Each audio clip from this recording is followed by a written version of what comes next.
هلا بنات، شلونكم؟ ان شاء الله صحة وعافية. اليوم راح اسوي لكم جمر العرب. اجرب لكم جبنة. هذا جبت حليب دسم، لازم حليب دسم مال بقر، وش اسمه، تخلوه بالجدرية. هسه انا حخلي منه، وبعدين تخلوه على النار، تخلوه حد ما يفور. قبل ما يفور تطفون عليه وتنصون العين على نار هادئة بنات، وتخلوه يوم واحد بالثلاجة، يعني مو بالفريزر تخلوه، لا جوا بالثلاجة.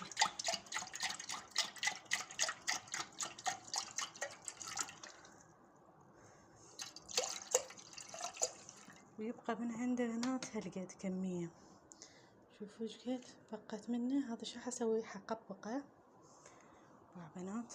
هسه هذا الحقبقه واخبه،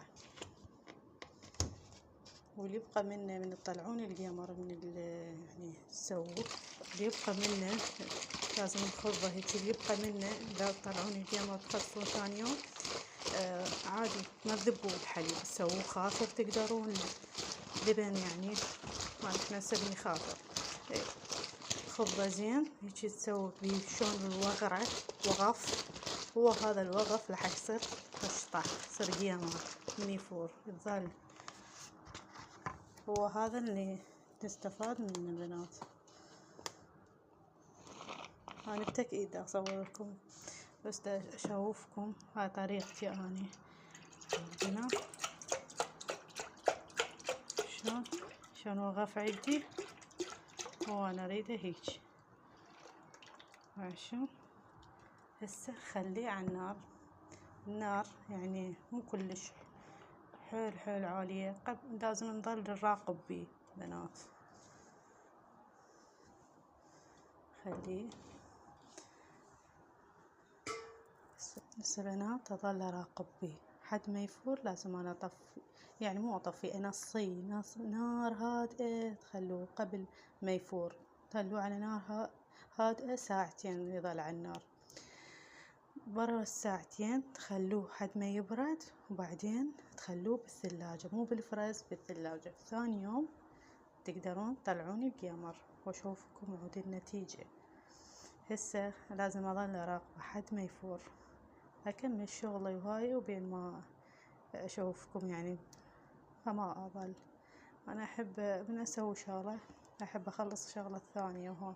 بس هذا الحليب يراد له مراقبة، ملاحظة. حتى لو تسوون شغل يمكم بالمطبخ او هاي تسوي شغلة وهاي، لاحظوه، لان مس يفور ما يصير حالي يفور يعني يطلع منه هيك خارج الحليب، لا ظلوا راقبوه على مود تنصون النار.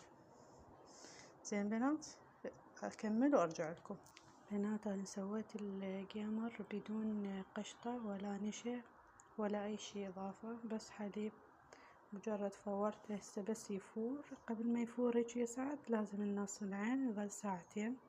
هسه بالتسعة لازم اخليه ل11 او ل12، يعني حسب انص العين عليه، ويعني يصير على كيفه على مود لا يحترق او شي يصير. وبعدين نخليه بالثلاجة يبرد، ونخليه بالثلاجة ثاني يوم وشوفوا صاير.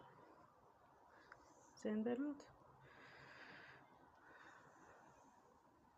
هاي طريقتي يعني بالقمر العرب. يعني اكو بيهم يضيفون نشا، واكو بيهم يخلون قشطة وياها حتى يعود يصير القمر ثخين هيجي يعني.